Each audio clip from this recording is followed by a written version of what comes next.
اے پروردگار، تو اس روز جس کے آنے میں کچھ بھی شک نہیں سب لوگوں کو اپنے حضور میں جمع کر لے گا، بے شک اللہ خلاف وعدہ نہیں کرتا۔ جو لوگ کافر ہوئے اس دن نہ تو ان کا مال ہی اللہ کے عذاب سے ان کو بچا سکے گا اور نہ ان کی اولاد ہی کچھ کام آئے گی،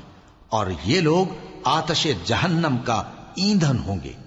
ان کا حال بھی فرعونیوں اور ان سے پہلے لوگوں کا سا ہوگا جنہوں نے ہماری آیتوں کی تکذیب کی تھی، تو اللہ نے ان کو ان کے گناہوں کے سبب عذاب میں پکڑ لیا تھا، اور اللہ سخت عذاب کرنے والا ہے۔ اے پیغمبر،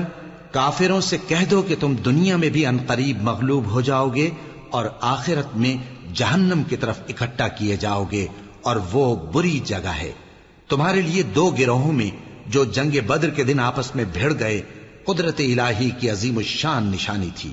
ایک گروہ مسلمانوں کا تھا، وہ اللہ کی راہ میں لڑ رہا تھا، اور دوسرا گروہ کافر